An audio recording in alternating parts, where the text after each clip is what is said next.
आज हम आप लोगों के बीच जे टेट का और एक इम्पोर्टेंट वीडियो लेकर आ गए हैं। तो आज का जो मेरा वीडियो है वो है टीचिंग शिक्षण से रिलेटेड। तो आज हम इस वीडियो में ये देखेंगे कि जो टीचिंग होता है, जो शिक्षण होता है, ठीक है, टीचिंग शिक्षण, इसको कुछ शिक्षावादों ने, मनोवैज्ञानिक बोल सकते हैं, दार्शनिक बोल सकते हैं, शिक्षा शास्त्र बोल सकते हैं, उन्होंने टीचिंग को शिक्षण को अपने शब्दों में अपने अनुसार परिभाषित क्या है, डिफिनेशन दिया है। तो हम सब इन्हीं डिफिनेशन को, परिभाषाओं को इस वीडियो में देखेंगे। तो इस वीडियो का मेरा टाइटल हो जाएगा, टॉपिक्स हो जाएगा शिक्षण की परिभाषाओं, I mean definition of teaching. तो इससे पहले हम टीचिंग से रिलेटेड और भी वीडियो अपलोड कर चुके हैं, तो बेटर होगा अगर आप वो वीडियो देख के आए तो आपको जोरदार तरीके से ये वीडियो समझ में आने वाली है, मतलब बेटर समझने में आने वाली है।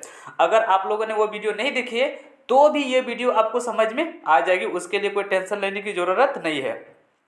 तो हम लोग चार ऐसे शिक्षावादों, दार्शनिक, मनोवैज्ञानिक, जिसको शिक्षा शास्त्र बोल सकते हैं, जिन्होंने टीचिंग को परिभाषित किया है, जो चार मेन इंपॉर्टेंट है ना, उसी को देखेंगे। इसी से जेटेड में क्वेश्चन बनेगा, ठीक है। बाकी और भी है शिक्षा शास्त्र जिन्होंने शिक्षण को डिफिनेशन दिया है, हम उन लोगों को नहीं देखेंगे। जो इम्पोर्टेंट है, जो फेमस है, जिसके बारे में हमारा सिलेबस में जिक्र किया गया है, उन्हीं चारों को हम लोग बारी बारी से देखेंगे। तो सबसे पहले हम लोग शुरू करते हैं। जो मेरा सबसे पहला मनोवैज्ञानिक है, दार्शनिक है, शिक्षा शास्त्र है, यानी कि शिक्षावाद है, वो है मेरा जॉन डीवी, ठीक है। जॉन डीवी, इन्होंने टीचिंग को यानी शिक्षण पे अपना कुछ परिभाषा दिया, डिफिनेशन दिया है। तो पहले हम उस परिभाषा को, डिफिनेशन को पढ़ देते हैं जो जॉन डीवी ने दिया है, उसके बाद हम उसको एक्सप्लेन कर देंगे, ठीक है। तो जॉन डीवी ने जो डिफिनेशन दिया है, जो परिभाषा दिया है, वो मेरा है टीचिंग से रिलेटेड। मतलब उसने जो परिभाषा दिया है वो टीचिंग पे परिभाषा दिया है, डिफिनेशन दिया है, यानी शिक्षण पे परिभाषा दिया हुआ है। तो आपको सबसे पहले ये पता होना चाहिए कि शिक्षण होता क्या सो। अगर आप शिक्षण ही नहीं जानेंगे, मतलब टीचिंग को ही नहीं जानेगा, तो उसकी परिभाषा आपको कैसे समझ में आएगी। तो टीचिंग को ही हिंदी में बोलते हैं शिक्षण, इंग्लिश में बोलते हैं टीचिंग, हिंदी में बोलते हैं शिक्षण, ठीक है। इंग्लिश में हो गया टीचिंग, TEACHING, टीचिंग। इसका हिंदी हो गया शिक्षण, ठीक है। पहले बात समझ गया कि मेरा जो टॉपिक है वो टीचिंग पे है, शिक्षण पे है, और इसकी हम लोग कुछ परिभाषा देखने वाले हैं जो इस मनोवैज्ञानिक ने दिया हुआ है। तो इंग्लिश से टीचिंग और हिंदी पे शिक्षण। अब इसका मतलब समझ जाइए, टीचिंग और शिक्षण होता है क्या सो। हाँ, टीचिंग उसको बोलते हैं जो पढ़ा रहा है। जैसे हम आपको पढ़ा रहे हैं तो हम आपको टीचिंग करवा रहे हैं, ठीक है। क्या करवा रहे हैं? हिंदी में शिक्षण करा रहे हैं, ठीक है। और आप पढ़ रहे हैं, मतलब आप लर्निंग कर रहे हैं, अधिगमन कर रहे हैं, ठीक है। तो ये हो गया टीचिंग और शिक्षण। छोटा मोटा चीज़ है कि हम आपको पढ़ा रहे हैं, आपको जेटेट का तैयारी करवा रहे हैं, आप पढ़ रहे हैं, हम पढ़ा रहे हैं, तो हम आपको टीचिंग दे रहे हैं, शिक्षण दे रहे हैं। तो जॉन डीवी ने इस टीचिंग और शिक्षण के बारे में क्या कहा है, चलिए अब हम लोग इसको देखते हैं। तो उसका डिफिनेशन कुछ इस तरह से है। परिस्थितियों का संचालन, ठीक, परिस्थितियों का संचालन विद्यार्थी स्वयं प्रयास द्वारा ज्ञान एवं कौशल अर्जित करे, ये उसका डिफिनेशन है। और एक बार रिपीट करवा दे रहे हैं कि परिस्थितियों का संचालन विद्यार्थी स्वयं प्रयास द्वारा ज्ञान एवं कौशल अर्जित करे, ये जॉन डीवी का ठीक दिया हुआ अपना डिफिनेशन है। तो डिफिनेशन के बारे में हम इसको अच्छा से एक्सप्लेन कर देते हैं। पहला जो पॉइंट है वो संचालन, ठीक है, परिस्थितियों का संचालन। यहाँ पे परिस्थितियों का संचालन, तो परिस्थितियों का संचालन कौन करेगा? जो टीचिंग करवा रहा है। और टीचिंग कौन करवाता है? टीचर करवाता है। जिस समय अभी हम टीचर हैं, आपको जेटेट का टीचिंग करवा रहे हैं, तो हम क्या करेंगे? परिस्थितियों का संचालन करेंगे। मतलब जो टीचर होता है वो परिस्थितियों का संचालन करता है। अब वो ऐसा कुछ परिस्थितियों का संचालन करेगा जिससे जो लर्नर है, मतलब जो अधिगम है, उसको उस परिस्थिति को एक्सेप्ट करेगा, उसके बाद उसको फेस करेगा, और फेस करने के बाद उसको जो है ना स्वयं से, ठीक है, ज्ञान प्राप्त होगा और कौशल अर्जित होगा। अब ये किस तरह से होगा, ठीक, किस तरह से होगा देखिए, मतलब उसको किस तरह से टीचर जो है एक सिचुएशन को क्रिएट करेगा, ठीक है जी। उसके बाद स्टूडेंट को ज्ञान और कौशल की प्राप्ति होगी। अब जैसे मैं देखो बता रहे कि मान लीजिए हम एक टीचर हैं और अभी जेटेट का तैयारी करवा रहे हैं, ठीक है। तो हम ऐसा कुछ करेंगे, ऐसा कुछ मतलब परिस्थिति सिचुएशन को ऐसा क्रिएट करेंगे, ठीक है, जिससे बच्चे माहौल में ढल जाए, मतलब उसको फेस करना पड़े। तो हम क्या करेंगे, पहले कुछ जैसे मान लीजिए मैथ बना रहे हैं, ठीक है, मैथ बना रहे हैं, एग्जाम्पल दे रहे हैं कि अगर हम आपको मैथ बना रहे हैं तो एक हम उसको बता देंगे कि मैथ में ये फॉर्मूला बैठाना है, उसके बाद कैलकुलेशन करना है, ठीक है। मैथ जैसे हम आपको पढ़ा रहे हैं तो बोलेंगे कि फॉर्मूला बैठाना है और कैलकुलेशन करना है। उसके बाद हम अब सिचुएशन को क्रिएट करने वाले हैं। किसे क्रिएट करने वाले हैं, सो देखिए अब हम क्या करेंगे, एक क्वेश्चन तो एक्सप्लेन कर दिए, ठीक है, बता दिए मेरे एक टॉपिक्स को मतलब एक क्वेश्चन को एक्सप्लेन करने के बाद हम बोलेंगे इससे रिलेटेड, ठीक है, इस क्वेश्चन से रिलेटेड और जितने भी क्वेश्चन है वो स्टूडेंट खुद प्रयास करे, ठीक है, स्वयं प्रयास करे।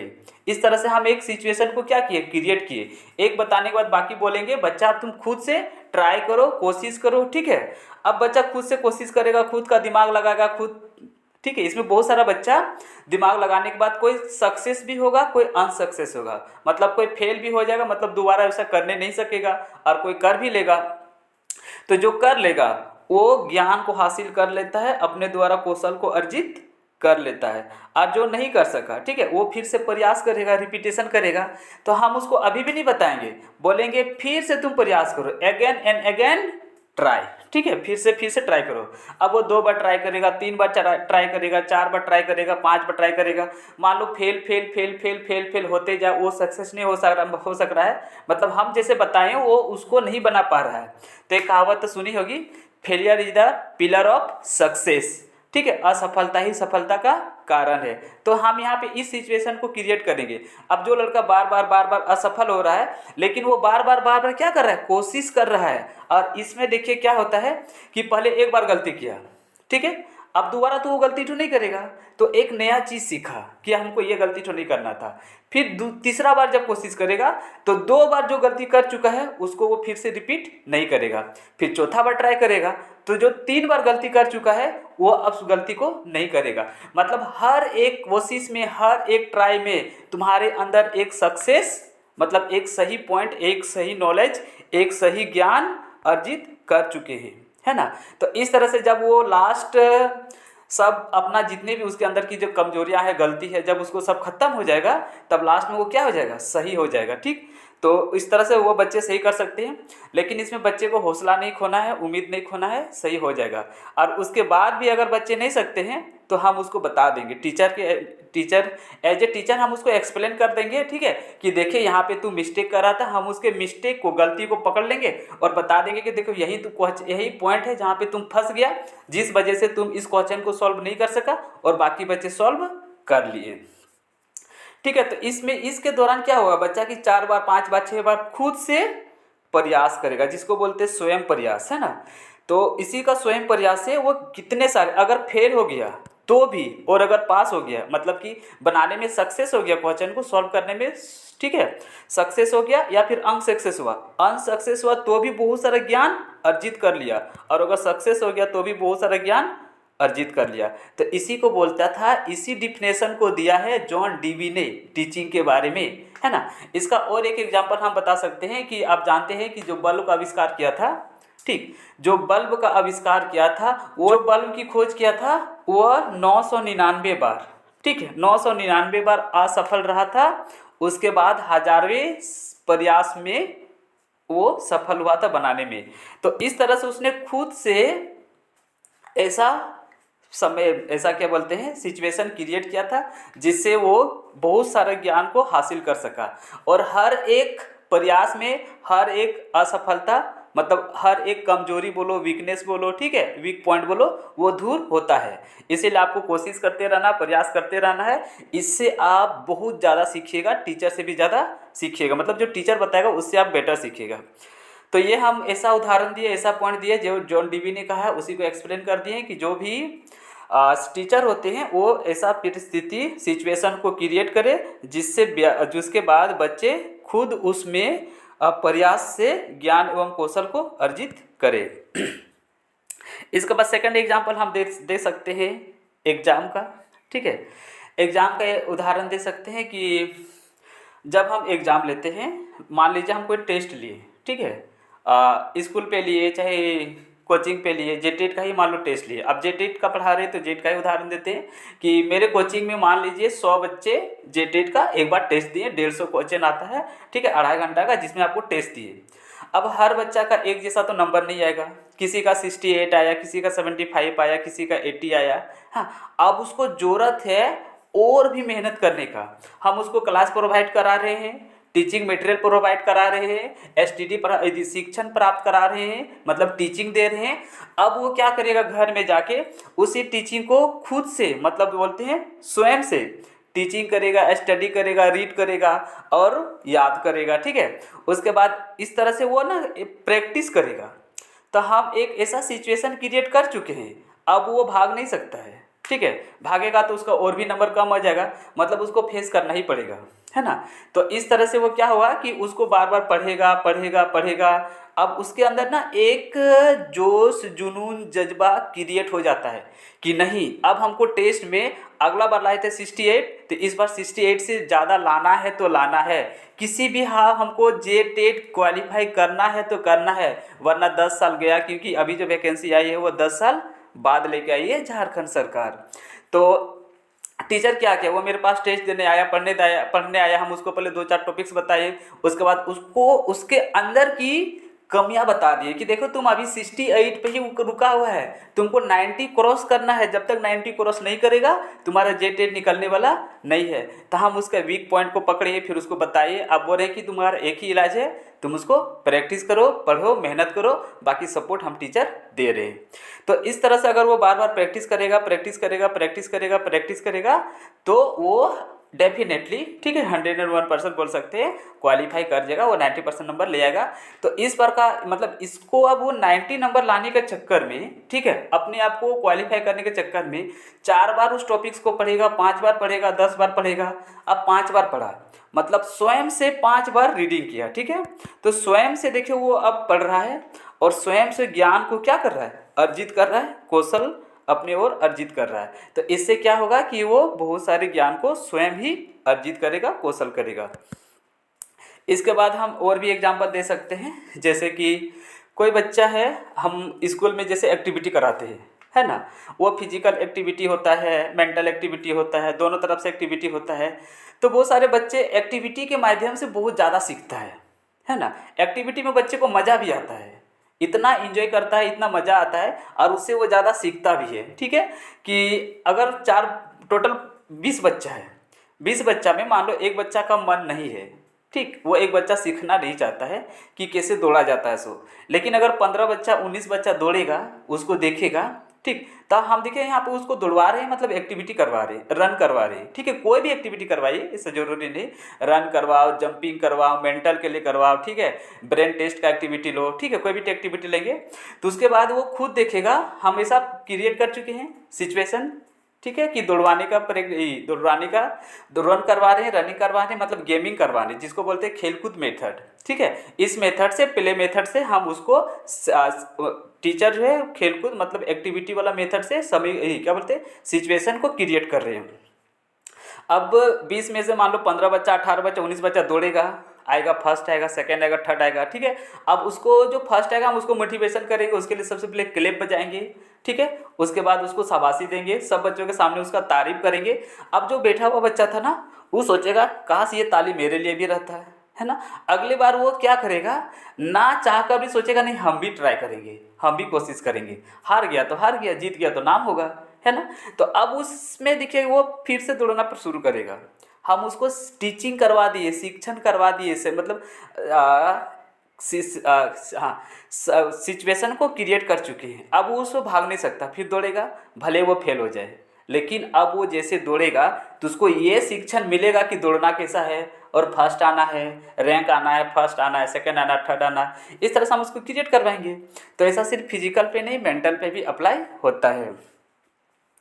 तो इस तरह से हम कर सकते हैं, मतलब इस तरह से सोच था जॉन डीवी का, जिन्होंने अपने टीचिंग से रिलेटेड ये डिफिनेशन दिया है कि जो टीचिंग है, शिक्षण है, टीचर खुद ऐसा सिचुएशन क्रिएट करे जिससे बच्चे कौशल और ज्ञान को अर्जित कर सके। तो हम एक प्रैक्टिस का एग्जाम्पल दिए, ठीक है, और एग्जाम है ना। जेटेट का मान लो आपको कम नंबर लाएगा, तो ज़्यादा नंबर लाने के लिए आप जो प्रैक्टिस कीजिएगा उससे आपका ज़्यादा नंबर आ जाएगा।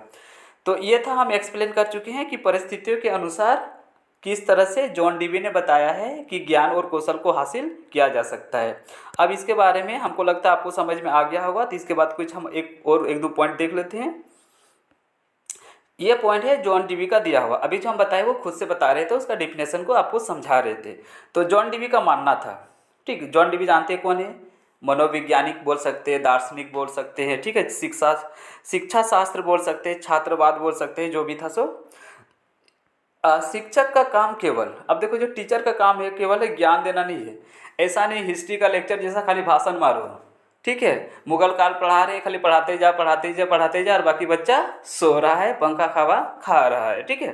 तो टीचर का काम ऐसा नहीं कि सिर्फ ज्ञान दो, बल्कि ऐसा वातावरण परिस्थिति सिचुएशन को क्रिएट करो, तैयार करो, ठीक है, जहाँ छात्र खुद अनुभव और मतलब खुद का अनुभव वो प्रैक्टिस करेगा, उसके पास जो खुद का अनुभव आएगा, ठीक है, और उस अनुभव से वो कोशिश करेगा, उस कोशिश के अनुभव से सीखेगा, ठीक, इसी को बोलते हैं करके सीखना। तो ये करके सीखना जॉन डीवी का बहुत ही इंपॉर्टेंट पॉइंट है इस डिफिनेशन का, जिसको बोलते हैं करके सीखना हिंदी में, और इंग्लिश में बोलते हैं लर्निंग बाय डू पे जोर दिया, ठीक है। तो जॉन डीवी किस पे जोर दिया है, लर्निंग बाय डू, मतलब करके सीखो, खुद करो और खुद सीखो, ठीक। इसमें एग्जाम्पल हम दे सकते हैं एकलव्य का, सबसे बेस्ट एग्जाम्पल है एकलव्य का, इससे बेस्ट और एग्जाम्पल आपको क्या बोलते हैं जॉन डीवी का और नहीं मिलेगा, जो टीचिंग पे परिभाषित दिया है सो। अब देखिए जॉन डीवी जो क्या है ना, बता रहे हैं कि टीचिंग करके सीखने का चीज़ है ना। अब गुरु द्रोणाचार्य जो उसको सिखाता नहीं था, ठीक, लेकिन अब एकलव्य ने अपने अपने पहले उसको गुरु माना, और गुरु मानने के बाद उसकी प्रतिमा को स्थापित किया अपने ही कुटिया में, आश्रम में, और आश्रम करने के बाद उसके पास इतनी अपने तपस्या से, यज्ञ से, ठीक है, मन का हौसला विश्वास जो भी है उससे वो क्या किया है, अपने तप से उसका समझ लीजिए ना, मूर्ति में ऐसा लग रहा था कि वो गुरु खुद वास कर रहा है, ठीक, ऐसा मतलब उसमें मूर्ति में कुछ वास कर रहा है। उसके बाद वो उसको सिखा रहा है। अब देखो ना तो मूर्ति बोल रही है ना तो कौन सिखा रही है, बस मन में वो एक्सेप्ट कर चुका है कि ये मेरा गुरु है और ये हमको सिखा रहा है। उसके बाद एकलव्य खुद से सब कुछ करता है, और विश्वास कीजिए वो 100% सीखता भी है, ठीक है, एकलव्य। तो यहाँ पे एकलव्य क्या करता है, ऐसे गुरु का काम है क्या बोलते हैं, सिचुएशन को क्रिएट करना। तो यहाँ पे जो टीचर था वो खुद मतलब सिचुएशन क्रिएट नहीं किया था, वो एकलव्य खुद करवा लिया था, है ना, करवा लिया था, ठीक है, खुद से करवा लिया कि हमको ऐसा बनना है, ऐसा धुरंधर बनना है कि अर्जुन का टक्कर कर सके, ठीक, अर्जुन को टक्कर देने के लिए। तो यहाँ पे बोल भी सकते हैं कि जो गुरु द्रोणाचार्य ने उसको भले शिक्षा नहीं दी थी, लेकिन उसने ऐसा अर्जुन का तारीफ किया, नाम किया, ऐसा नाम किया मतलब अर्जुन बोल दिया कि दुनिया का सबसे बेस्ट धनुषधारी है, ठीक है, धनुर्धर है। तो इस बात को बहुत सारे जो और भी धनुर्धर है उसको एक्सेप्ट, धनुषधारी है उसको मानने से, एक्सेप्ट करने से मना की, उसको अच्छा नहीं लग रहा था, बोल रहा था कि हम भी एक अच्छा धनुर्धर है, तो उसके लिए उतना धनुष वाला विद्या आना चाहिए, ठीक है, ज्ञान आना चाहिए, जो लोग के पास नहीं था, तो वो लोग को सोच रहा था कि हम इसी से सीखेंगे। तो यहाँ पे वो अनफॉर्चुनेटली क्रिएट कर चुका था समय को, ठीक है, जबकि पता भी नहीं था उसके गुरु द्रोणाचार्य को। तो यहाँ पे जब पता करता है उसका गुरु का अपना सब कुछ मान बैठता है और बहुत सारा ज्ञान हासिल कर लेता है। इतना हासिल कर लेता है कि जब एक बार उसके गुरु आश्रम में आते हैं तो एक बाण मारता है, ऐसा मंत्र मारता है कि फूल बिछा देता है, ठीक है। कुत्ता अगर भू भू करता है तो उसका मुंह से जीव मतलब मुंह के आर पार बांध कर देता है, एक खून भी नहीं निकलता है और वो शांत हो जाता है। ये सब देख के द्रोणाचार्य उसको सोचता है कि वाह, ये बहुत सारा कौशल अपने ही स्वयं प्रयास से कौशल और ज्ञान को अर्जित किया है। तो बस इसी सब से जॉन डीवी के बारे में हम खत्म करते, लगता है बहुत ज़्यादा भाषण दे दिए हैं। नेक्स्ट मेरा आता है मॉरिसन, ठीक। अब हम लोग देखेंगे मॉरिसन के बारे में। तो ये पॉइंट बहुत ही इंपॉर्टेंट था, करके सीखो, लर्निंग बाय डूइंग पे जोर दिया है जॉन डीवी ने, ठीक है। ये पॉइंट याद रखना, करके सीखो, डूइंग बाय नहीं, लर्निंग बाय डूइंग। नेक्स्ट अब आते हैं, नेक्स्ट मेरा पॉइंट है वो है मोरिसन। सेकेंड, दार्शनिक, मनोवैज्ञानिक, शिक्षा शास्त्र, शिक्षावाद जो है मोरिसन। तो ये जो मोरिसन है, शिक्षा शास्त्र है, इन्होंने भी टीचिंग को, शिक्षण को अपने तरीके से डिफाइन किया है, परिभाषा दिया है। तो सबसे पहले हम उसके परिभाषा को पढ़ लेते हैं कि ये क्या बता रहा है, ठीक है। इससे पहले हम लोग जॉन डीवी को पढ़े, अब पढ़ते मोरिसन को। तो मोरिसन कहता है परिपक्व और अपरिपक्व, परिपक्व और अपरिपक्व व्यक्ति, यहाँ पे देखिए इंपॉर्टेंट है व्यक्ति, ठीक है, के बीच घनिष्ठ संपर्क, है ना। तो परिपक्व और अपरिपक्व के बीच घनिष्ठ संपर्क, ये उसका डिफिनेशन है, ठीक, किसका, मोरिसन का, है ना। हाँ ठीक, मोरिसन का दिया हुआ डिफिनेशन है परिपक्व और अपरिपक्व के बीच घनिष्ठ संपर्क। अब तो हम इसका डिफिनेशन पढ़ दिए, अब इसके बारे में कुछ एक्सप्लेन कर देते हैं कि मोरिसन ने जो है परिपक्व और अपरिपक्व व्यक्ति के बीच घनिष्ठ संपर्क को मतलब क्या क्या बताया है। सो ठीक है, तो पहले हम इसको अपने तरीके से डिफाइन कर देते हैं, फिर उसका दिया गया है यहाँ पे कुछ एक्सप्लेन को हम उसको पढ़ेंगे, ठीक है। तो चलिए शुरू करते हैं। यहाँ पे सबसे पहला लिखा हुआ परिपक्व। परिपक्व का मतलब होता है, ठीक, एक पहले यहाँ पे टीचर क्या ही ले लेते हैं। परिपक्व मतलब समझ लीजिए वैसा टीचर, टीचर नहीं, वैसा टीचर जिसके पास बहुत सारा एक्सपीरियंस हो पढ़ाने का, है ना। वैसा टीचर जिसके पास बहुत सारा एक्सपीरियंस हो पढ़ाने का, उसके पास लॉट ऑफ टीचिंग मेथड हो, मतलब बहुत तरीके से पढ़ा सकते हैं। टीचिंग मेथड उसके पास बहुत सारा है, एक्सपीरियंस बहुत सारा है, टीचिंग अप्रोच उसके पास बहुत सारा है, ले दे के बोल सकते हैं। तो वो ना किसी भी कमज़ोर से कमज़ोर बच्चे को अच्छी तरीके से पढ़ा सकता है, चाहे वो साम दाम दंड भेद कोई भी यूज कर ले, है ना। मतलब वो एक्टिविटी के माध्यम से भी सिखा सकता है, पहले मेथड खेल कूद करके भी सिखा सकता है, रटा के भी सिखा सकता है, प्रैक्टिस मेथड से भी सिखा सकता है, मतलब प्रैक्टिस करवा करवा के, ठीक है, जैसा जॉन डीवी ने कहा था, प्रैक्टिस करो, खुद प्रैक्टिस करो और सीखो, तो इस तरह से सिखा सकता है। तो जिसके पास बहुत सारा टीचिंग का अनुभव हो उसको बोलते हैं परिपक्व, है ना। लय देके इतना भाषा बोलेंगे, चाहे वो प्राइमरी स्कूल का टीचर हो, बीएड का टीचर हो, कॉलेज का टीचर हो, प्रोफेसर हो, कोई भी हो, जिसके पास एक्सपीरियंस आ चुका है 15, 20, 25, 30 साल पढ़ाने का, ठीक है, वो परिपक्व हो चुका है ना। 60 साल में तो रिटायर हो जाता है, 40 साल 50 साल जो पढ़ा चुका है मतलब वो एक परिपक्व टीचर है। तो यहाँ पे परिपक्व टीचर बोल चुके हैं। उसके बाद देखिए, ऐसे हम भी परिपक्व ही टीचर है, मेरा भी 15-20 साल से तो पढ़ा रहे हैं, ठीक है, परिपक्व टीचर है। उसके बाद देखो अपरिपक्व, यहाँ व्यक्ति, अपरिपक्व का मतलब हो सकता है, ठीक है, जो अभी नया नया टीचर है, ठीक, नया नया टीचर मतलब जिसके पास लैक ऑफ एक्सपीरियंस है, उसके पास अभी वो कुछ भी नॉलेज नहीं है कि बच्चे को कैसे सिखाना है, कैसे शांत करवाना है, कैसे उसको क्लास को इंटरेक्टिव बनाना है, ठीक है।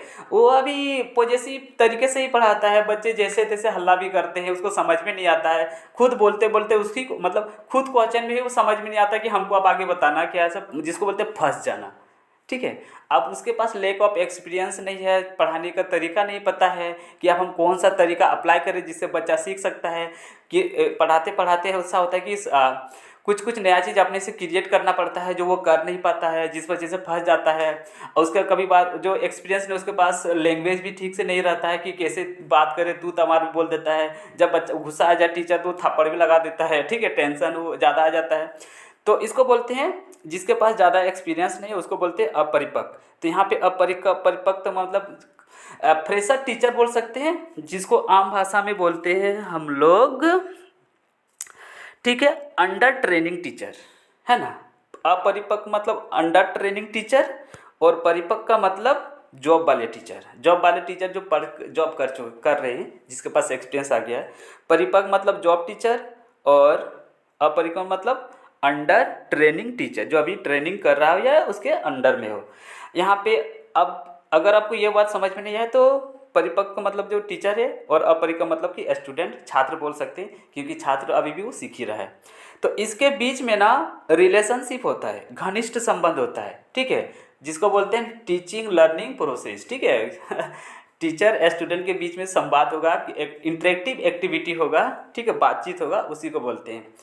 तो ये दोनों जो है इसके बीच में जो घनिष्ठ संबंध होता है उसको बोलते हैं टीचिंग। अब देखिए घनिष्ठ संबंध कैसे होता है।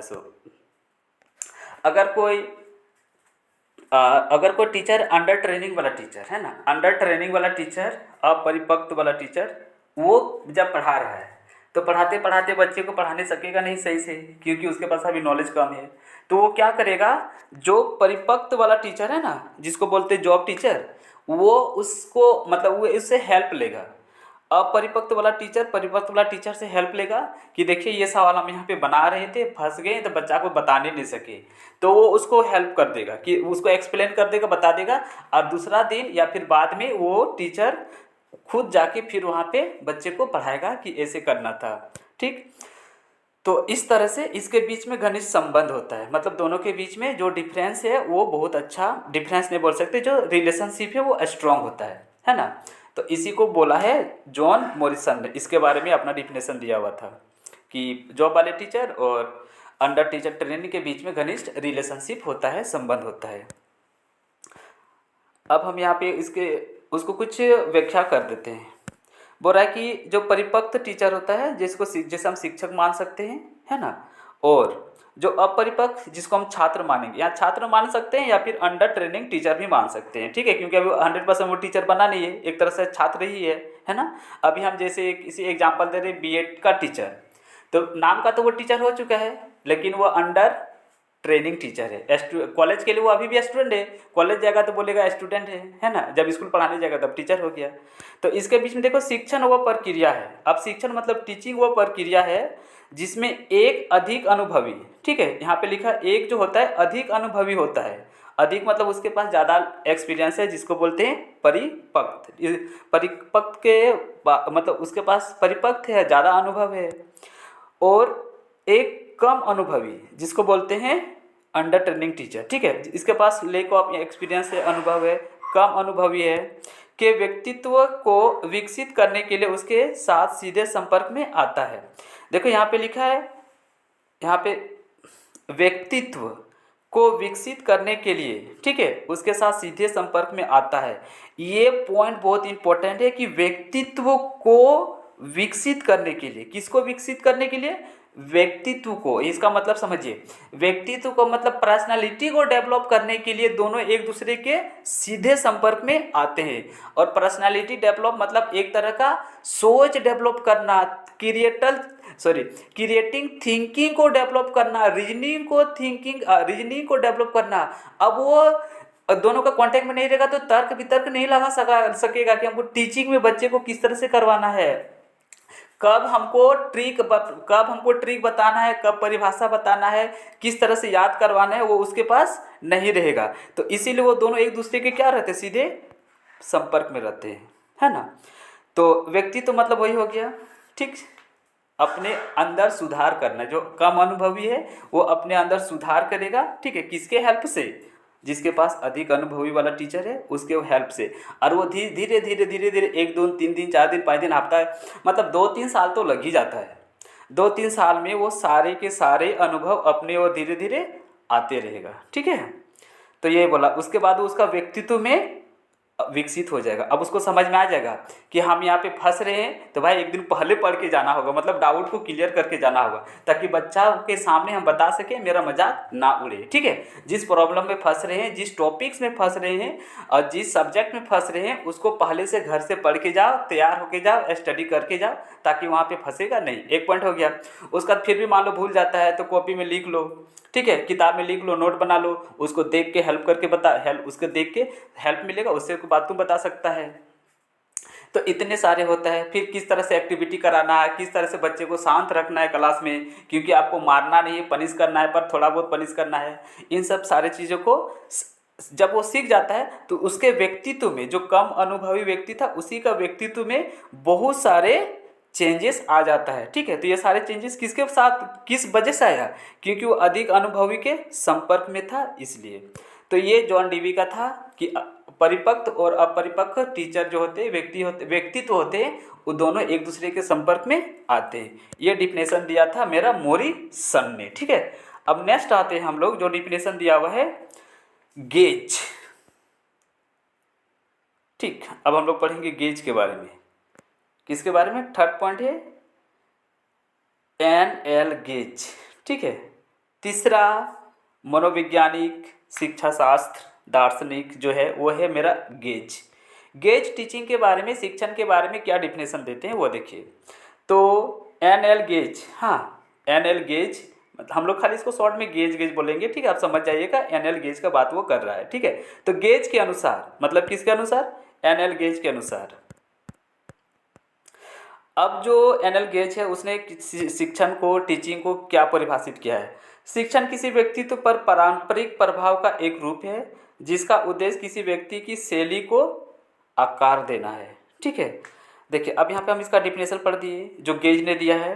शिक्षण किसी व्यक्ति पर पारस्परिक प्रभाव का एक रूप है जिसका उद्देश्य किसी व्यक्ति की शैली को आकार देना है, ये गेज का डिफिनेशन है। अब इसमें हम देखिए अब उसके डिफिनेशन के बारे में कुछ हम उसको क्या बोलते हैं, विस्तार से व्याख्या कर देते हैं।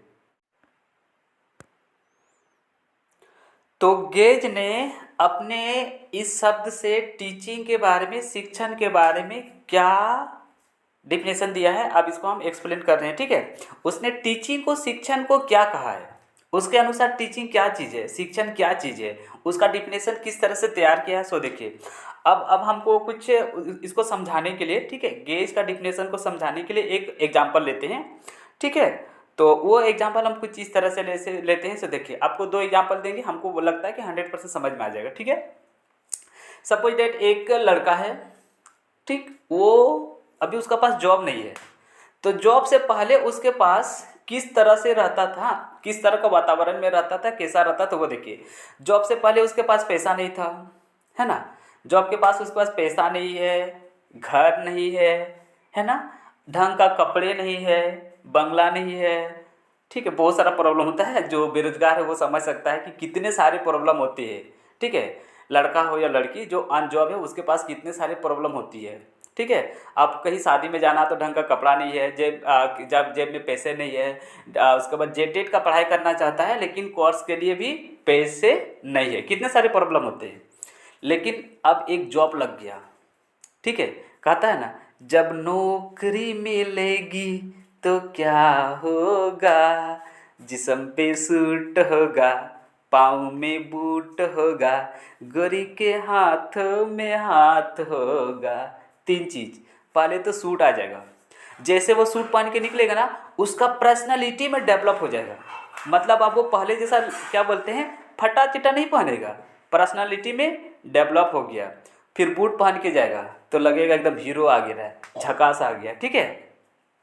उसके बाद नौकरी चाकरी छोकरी शादी ब्याह तो आराम से बड़े घर में करेगा, मस्त लड़की से करेगा, पसंदीदा औरत से करेगा जिसको उसको प्यार था, उसके बाद उसको अच्छा लगता था, चाहता था, लाइक था, वैसे लड़की से करेगा, उसका जीवन कितना अच्छा बन जाएगा, मतलब चेंज हो जाएगा। इसीलिए सब ध्यान देता है जॉब पे, वो भी सरकारी जॉब, क्योंकि इन सब सारी फैसिलिटी सरकारी जॉब में है क्योंकि उसमें पैसा ज़्यादा है।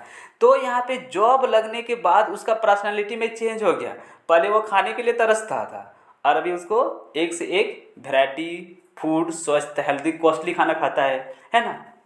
पहले उसके पास गर्लफ्रेंड नहीं थी, अब शादी कर लेता है क्योंकि पैसा आ गया ना, जीवन मस्त है। तो यहाँ पे हम बोलना चाहते हैं कि उसके व्यक्तित्व का, ठीक है, उसके जो शैली पे है उसमें एक नया आकार आया, ठीक। तो यही चीज़ अप्लाई होता है टीचिंग पे। टीचिंग पे देखिए किस तरह से नया शैली पे, आकार पे आकार आता है। तो टीचिंग मतलब शिक्षण, तो इससे हमको बताने में अब आसानी होगा। देखिए टीचिंग मतलब शिक्षण, तो शिक्षण जो कर चुका है या जो कर रहा है, जो टीचिंग कर रहा है, तो वो टीचिंग कर रहा है मतलब वो शिक्षित है, एजुकेटेड है। और एक जो टीचिंग नहीं है, अनएजुकेटेड है, जो पढ़ा लिखा नहीं है, जिसको हम लोग गंवार बोलते हैं, मूर्ख बोलते हैं, है ना। जो पढ़ा लिखा नहीं है, जो मूर्ख है, अब देखिए दोनों के बीच में कितना सारा डिफरेंस है, ठीक। यहाँ पे बोला ना व्यक्तित्व, जिसको बोलते हैं पर्सनैलिटी में, पर्सनैलिटी की शैली में आकार देना, ठीक है, यही उसका उद्देश्य है, टीचिंग का उद्देश्य है, ठीक है, क्योंकि वो एक प्रभाव का रूप है, मतलब वो बहुत सारा पारस्परिक प्रभाव डालता है। तो क्या क्या डालता है, देखिए जो पहले जो ना मतलब कम पढ़ा लिखा रहेगा और एक अधिक पढ़ा लिखा रहेगा, दोनों के बीच में हमको डिफरेंस बता देंगे तो आपका ये जो गेज का डिफिनेशन है टीचिंग का वो ऑटोमेटिक समझ में आ जाएगा। तो इसमें जो कम पढ़ा लिखा है उसका सोच सबसे पहले थिंकिंग पे, ठीक, थिंकिंग पे डिफरेंस होता है। पढ़ा लिखा जो नहीं है ना, वो सोचेगा पढ़ लिख के क्या करेगा, घर में चूल्हा चाकी तो करना है, मजदूरी ही तो करना है, बाप का बिजनेस है तो संभालना है ना, तो ऐसा सोचेगा। लेकिन जो पढ़ लिख लेता है, ठीक, अब वो सोचता है, ऐसा नहीं सोचता है, उसका सोच में चेंज आ सकता है। अब वो सोचता है कि हम पढ़ लिख लिए हैं तो हम इस तरह जिम्मेदार होंगे कि अपने गांव का, घर का, फैमिली का, देश का नाम अच्छी तरह से रोशन करेंगे। तो इतने सारे सोच होते हैं कि ना, कि एक आप समझ सकते हैं कि जो मूर्ख होता है उसका सोच, मतलब हाँ, मूर्ख का सोच और पढ़े लिखा का सोच, अनपढ़ का सोच और पढ़े लिखा सोच, उसमें कितना डेवलप होता है कि नहीं, चेंजेस होता है, दोनों का सोच में चेंज है। तो इसी चेंज को कौन बता रहा है, गेज बता रहा है। गेज बता रहा है कि व्यक्ति मतलब पर्सनैलिटी की शैली को आकार देना है। तो जो शिक्षण कर लेता है, जो पढ़ लिख लेता है, जो टीचिंग कर लेता है, उसका शैली में, ठीक है, व्यक्तित्व का शैली में आकार आता है, मतलब वो चेंज आता है, बदलाव आता है, ठीक है। अगर आप अभी तो आप जेटेट का फॉर्मूला, जेटेट का फॉर्म भरे हुए, जेटेट का देख रहे हैं, तो जेटेट मतलब क्या, झारखंड टेट। झारखंड में सबसे ज़्यादा नाम अभी है जयराम महतो का राजनीतिक में। अब जयराम महतो जो है वो शिक्षित था, टीचिंग था, है ना, मतलब वो शिक्षण ले चुका है, टीचिंग ले चुका है, अभी वो पीएचडी कर रहा है। इसीलिए अभी वो, उसके पास इतने आकार का पर्सनैलिटी उसके पास डेवलप हो चुका है, इतना पर्सनैलिटी डेवलप हो चुका है, वो आकार भी अपने आप को इतने चेंज ला चुके हैं, बदलाव ला चुके हैं कि आज उसका फैन गोटे झारखंड है। खैर झारखंड से भी बाहर में भी है ना। तो अगर मान लीजिए वो टीचिंग नहीं लेता, पढ़ा लिखा नहीं रहता, तो क्या वो इतना सारा कर पाता? अभी विधानसभा में जाके क्या सही है क्या गलत है, क्या पॉइंट उठाना चाहिए, क्या मुद्दा उठाना चाहिए, वो कर पाता? नहीं कर पाता, क्योंकि विधायक तो और भी है ना, और भी विधायक है, लेकिन बाकी सबका नाम नहीं हो रहा, उसका नाम हो रहा है। तो इसका मेन कारण है कि जयराम महतो शिक्षित है, मतलब वो टीचिंग किया हुआ है, शिक्षण किया हुआ है। तो यही सब होता है, चेंज हो जाता है, उसका पर्सनैलिटी चेंज हो गया, बात करने का तरीका चेंज हो गया, है ना, भाषा चेंज हो गया। अगर जो अनपढ़ रहेगा वो नहीं जैसे तैसे बात करेगा, ठीक, एक उसके अंदर वो एक डर सा रहेगा। कहीं मान लो जो कम पढ़ा लिखा है, उसको स्कूल ले जाओ, हॉस्पिटल ले जाओ, बड़े जगह संस्था ले जाओ, तो शर्माए, क्या शर्माने, डर महसूस करेगा कि तो हम पढ़े लिखे नहीं, क्या बात करेंगे, क्या नहीं, कैसे बात करना है। और जो पढ़ा लिखा रहे वो खुल के बात करेगा, उसको सब पता है कि किस तरह से बात करना है, क्या बात करना है, क्योंकि वो बात करने का भी स्कूल में शिक्षण ले चुका है, टीचिंग ले चुका है ना। तो टीचिंग के वजह से उसके पास जो पढ़े लिखे, जो अनपढ़ है, मतलब जो नहीं पढ़ा लिखा है, उसके पास वो शैली आकार चेंज नहीं हुआ, और इसके पास चेंज हो चुका है। मतलब वो अपने आप को उस क्या बोलते हैं, हाँ, वो इस तरह से टीचिंग कर चुका है कि अब उसके पास वो डर नहीं है, वो कहीं पर भी कुछ भी कर सकता है। तो टीचिंग ऐसा चीज़ है, कहीं पर भी कुछ भी करवा सकता है अच्छे कामों में, ठीक है, क्योंकि जॉब नहीं लगा तो भी वो अच्छा पैसा कमा सकता है। तो इन सब को बातें, यही सब बोला था क्या बोलते हैं, गेज ने, ठीक है, गेज यही सब बता रहा था कि उसके बाद देखिए जो पढ़ा लिखा नहीं रहता उसका भाषा पे, और पढ़े लिखे का भाषा पे, दोनों पे डिफरेंस रहता है। तो जो पढ़ लिख लिया मतलब अपना भाषा सीख लिया है, सीख लिया मतलब अपना व्यक्तित्व की शैली को डेवलप कर चुका, आकार दे चुका, उद्देश्य दे लिया है, ठीक है, ले लिया है। तो अपने व्यवहार पे, उसके बाद व्यवहार, ठीक है, बात करने का तरीका, सोच, तर्क वितर्क लगाने, इन सब का कितना होता है, डेवलप होता है। इन सब को डेवलप के लिए ही, जो डेवलप करवाता है उसी को बोलते हैं टीचिंग। अब किसी को हिसाब किताब लगाने बोलो जो अनपढ़ा लिखा है, जो पढ़ा लिखा नहीं है वो हिसाब किताब नहीं लगा पाएगा, जो पढ़ा लिखा है वो हिसाब किताब ही लगा लेगा, है ना। तो वो हिसाब किताब लगा पाया किसके वजह से, टीचिंग के वजह से, शिक्षण के वजह से, है ना। अब अगर कोई आदमी आया बाहर का, एक राम कहानी सुना दिया, ठीक है, तो जो कम पढ़े लिखे रहेंगे ना, उस राम कहानी को सच मान बैठेंगे, मतलब अपना तर्क वितर्क नहीं लगाएंगे, वो जो बोला वही सही हो गया, ठीक है। जैसा यहाँ पे हमको बोल सकते हैं कि एक तरह का नहीं, वो सच है कि झूठ है पता नहीं, पर जो तंत्र मंत्र पे ज़्यादा विश्वास रखता है, भूत आत्मा प्रेत, ठीक है, कोई आके बोल दिया कि हाँ भूत देखे, तो जो कम जो पढ़ा लिखा नहीं रहेगा, जो टीचिंग किया हुआ नहीं है, वो उसको सच मान बैठेगा। लेकिन जो रियल में रहता है, जो टीचिंग किया है, शिक्षण किया है, वो उस पर ना तर्क वितर्क लगाता है, सच ढूंढने की कोशिश करता है, अपना दिमाग दौड़ाता है कि ये जो बोल रहे हैं वो सच है कि नहीं। तो उसके पास जो रीजनिंग करने का, तर्क वितर्क लगाने का, क्रिएटिव थिंकिंग जो डेवलप हुआ है वो किस वजह से हुआ है? थिंकिंग के वजह, सॉरी, टीचिंग के वजह से हुआ है, शिक्षण के वजह से हुआ है। तो इसी शैली को जो उसके पास नहीं है और इसके पास है, तो ये शैली उसके पास जो आता है, बदलाव आता है, चेंज आता है, ठीक, किसके वजह से आता है? टीचिंग के वजह से आता है, शिक्षण के वजह से आया। तो ये सब डिफिनेशन दिया हुआ था मेरा गेज का दिया हुआ। इसके बाद लास्ट और एक देख लेते हैं। हाँ, तो हम इसके बारे में पढ़े नहीं थे ना, पढ़ा दे रहे हैं, ठीक है। देखिए बता दे रहे इसके बारे में, गेज के बारे में। गेज शिक्षण को एक पारंपरिक प्रभाव, ठीक है, पारंपरिक प्रभाव। तो जो टीचिंग हो जाएगा, जो शिक्षण कर चुका ना, उसके अंदर खुद अब वो प्रभाव आएगा, ठीक है। बात करने का प्रभाव आएगा, व्यवहार में मतलब बिहेवियर में प्रभाव आएगा, चेंज आएगा, ठीक है।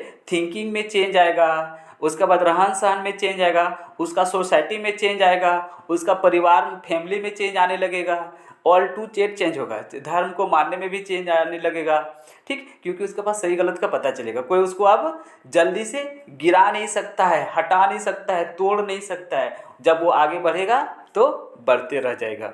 इसी को बोलते हैं पारंपरिक प्रभाव मानता है। इसका मतलब है कि शिक्षक और छात्र के बीच होने वाली बातचीत का उद्देश्य, ठीक है, जो बातचीत होगा किसके बीच? शिक्षक और छात्र के बीच। तो यहाँ पे शिक्षक का मतलब हो गया, ठीक, वो टीचिंग ले चुका है, शिक्षण ले चुका है। और छात्र हो गया जो टीचिंग नहीं लिया, जो छात्र अभी जिसका पर्सनैलिटी डेवलप नहीं हुआ, उसको शैली में अभी भी आकार लाना है, चेंज लाना है, बदलाव लाना है, ठीक है। कि बातचीत का उद्देश्य से व्यवहार और उसकी कार्यशैली में छामित परिवर्तन लाना है, ठीक है। क्या लाना है? परिवर्तन लाना है, मतलब चेंज लाना है, उसको अब पढ़ा लिखा बनाना है, गांव का गंवार से शहर का हीरो बनाना है, ठीक है।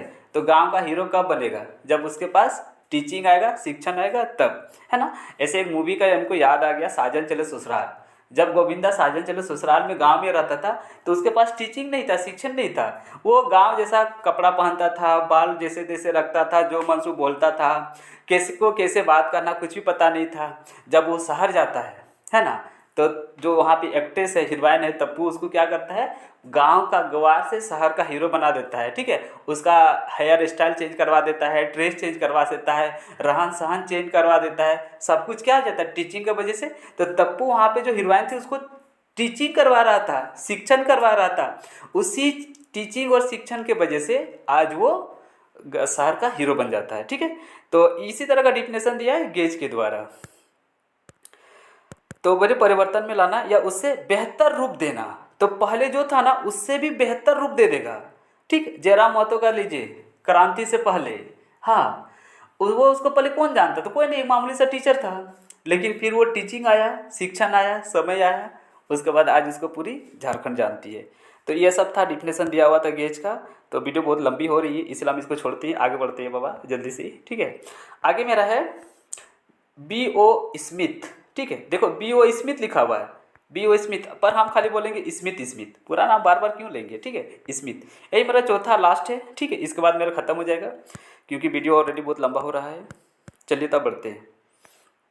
सबसे पहले स्मिथ दार्शनिक, मनोवैज्ञानिक, शिक्षा शास्त्र जो इन्होंने टीचिंग मतलब शिक्षण को क्या कहा है? कहा है कि शिक्षण गतिविधियों की एक प्रणाली है। शिक्षण मतलब गतिविधियों की एक प्रणाली जिसका उद्देश्य प्रभावी शिक्षण अनुभव प्राप्त करता है। ये डिफिनेशन दिया। डिफिनेशन समझ में आया तो ठीक, नहीं तो हम तो अपना भाषा पे उसको एक्सप्लेन करेंगे, ठीक है। शिक्षण गतिविधियों की, हाँ, शिक्षण गतिविधियों की एक प्रणाली है। तो बोल रहा है शिक्षण मतलब टीचिंग, ठीक है, गतिविधियों की एक प्रणाली है। किसकी प्रणाली है? गतिविधियों की, जिसका उद्देश्य यहाँ पे जो होता है ऑब्जेक्टिव मतलब एम जो है, प्रभावी शिक्षण अनुभव प्राप्त करता है। कौन प्राप्त करता है? प्रभावी शिक्षक अनुभव प्राप्त करता है। ये उसका दिया हुआ था डिफिनेशन, ठीक है। अब हम यहाँ इसका डिफिनेशन का मतलब कुछ पढ़ लेते, फिर अपनी तरह से उसको समझाएंगे, एक्सप्लेन करेंगे। तो देखिए स्मिथ का दिया हुआ क्या बोलता है। स्मिथ जो है शिक्षण को क्रियाओं मतलब काम, यहाँ पे आप बोल सकते हैं एक्टिविटी, सबसे नंबर 1 पॉइंट है। एक्टिविटी करेगा तो काम करेगा, है ना, किसी भी तरह का क्रियाकलाप करेगा, एक्टिविटी करेगा, एक्सपेरिमेंट करेगा, जो भी है। तो इसमें शिक्षण को बोलता है क्रियाओं या, ठीक है, गतिविधियों का एक सेट है, मतलब सिस्टम मानता है। टीचिंग को एक्टिविटी, क्रियाओं, ठीक है, सक्रिय बोल सकते हैं, क्रिया बोल सकते हैं, एक्टिव, ठीक है, जो एक्टिविटी होता है, क्रियाओं को एक सेट मानता है, सिस्टम मानता है। इन क्रियाओं को इस तरह से नियोजित किया जाता है कि छात्र को सीखने का एक प्रभावशाली अनुभव प्राप्त होता है ना, प्रभावशाली अनुभव प्राप्त होता है। तो बोल रहा है कि वो जितने भी एक्टिविटी किया है ना, जितने भी एक्टिविटी करवाया टीचर और जो स्टूडेंट ने किया, तो क्रियाओं को इस तरह से नियोजित करना है ना, इस तरह से नियोजित करना है जिससे छात्र को सीखने का एक प्रभावशाली अनुभव प्राप्त होगा। उस एक्टिविटी से जो छात्र है वो बहुत सारा सीख पाएगा। तो स्मिथ का ले दे के यही कहना है कि जो टीचिंग होता है, जो शिक्षण होता है, वो क्या करता है, सीखने का मतलब टीचिंग का एक नया प्रभावशाली अनुभव बताता है। तो अब हम इसको अपने भाषा से बता देते हैं। डिफिनेशन समझ में आया तो ठीक, नहीं आया तो अब समझिए। जो टीचिंग है, जो शिक्षण है, वो जब लेता है, जो करता है, ठीक है, उसके बाद उसमें चेंज आने लगता है। अब वो नए नए विचार, ठीक है, खुद से क्रिएट करने लगता है, उसके अंदर सोच आ जाता है, डेवलप आ जाता है, उसके पास खुद का अनुभव आ जाता है, विचार देखने को मिलता है कि अब वो सही गलत का फर्क पड़ सकता है। एक तरीके से हम ना पर्सनैलिटी बोलते हैं, मोरालिटी बोल सकते हैं, मतलब कि नैतिकता बोल सकते हैं। इन सब के बीच में उसके पास ना वो चेंज आ जाता है टीचिंग के बाद, शिक्षण के बाद। सबसे पहले तो अब वो सही गलत का फर्क पहचान लेगा कि भाई ये बंदा सही है कि गलत है, इसके साथ रहना चाहिए कि नहीं रहना चाहिए। उसके बाद ये वाला पढ़ना अभी है कि वाला पढ़ना है, पहले कौन वाला पढ़ना है, बाद में कौन वाला पढ़ना है, पहले ये वाला पढ़ेंगे पहले वो वाला कम रहे, मतलब ये वाला काम को पहले करना है, वो वाला काम तो पहले करना, बाद में करना है कि पहले करना है। इसमें भी बहुत सारा ना जो सही से नहीं कर पाता, एक तरह से टाइम मैनेजमेंट बोल सकते हैं, है ना। तो वो टीचिंग के वजह से ही आता है, ऐसे नहीं आता है, हर कोई नहीं कर पाता है। टाइम मैनेजमेंट करना, किस काम को पहले करना है, किसको बाद में करना है, किस समय में कौन सा काम करना है, ठीक है। जैसे मान लो जेटेट का भी आप लोग तैयारी कर रहे हैं, ठीक, तो अभी आप जितना पढ़ना है सो पढ़िए, आपका सारा काम देगा। लेकिन एग्ज़ाम से एक महीना पहले भी आपको सारा रिवीजन करना होगा। ये होता है जो टीचिंग मतलब जो शिक्षण लिया है उसी के पास ऐसा नॉलेज होगा, बाकी का नहीं होगा। क्योंकि वो सारा रिवीजन जब तक नहीं करेगा तो पहले पढ़ा हुआ तो भूल भी जाएगा ना, कहाँ याद रहता है। तो वहाँ पे रिवीजन करना भी ज़रूरी है, ठीक है। तो एग्ज़ाम से 1-2 महीना पहले रिवीजन करना, तो उसके पास ये जो थिंकिंग आ गया, सोच आ गया, ठीक है, बोल सकते हैं कि करने का उसको पता चला।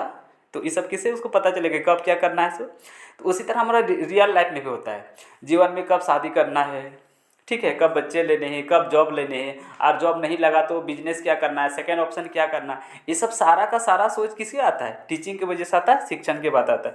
यही सब सारा चीज़ बोल रहा है स्मिथ की वजह से कि जीवन में नए नए विचार, अनुभव और विचार को वो खुद से समझ पाता है, दूसरे की बातों पे नहीं आता है, बहकावे पे नहीं आता है, क्योंकि वो टीचिंग और शिक्षण ले चुका है। लोग जो बोलेगा वो सही है कि गलत, उसे परखेगा, उसके बाद उसको अप्लाई करेगा।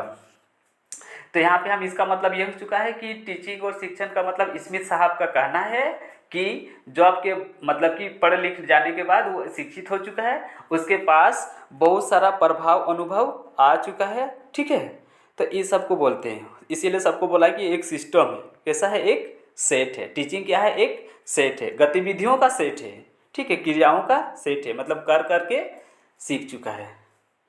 तो यही सब दिया हुआ डिफिनेशन, ये चारों बहुत ही इम्पोर्टेंट था जो हम आपको बताएं, ठीक है। नंबर 1 पे बताएं डेव्यू को, ठीक है, उसके बाद मॉरिसन को, उसके बाद गेज और चौथा स्मिथ।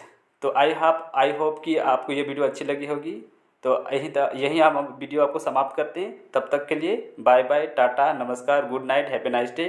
वीडियो को बने रहिए और मेरे आशीर्वाद आपसे है कि जेटेट आप क्वालिफाई कर लें, और अभी तक मेरे चैनल को सब्सक्राइब नहीं किए तो कर लें।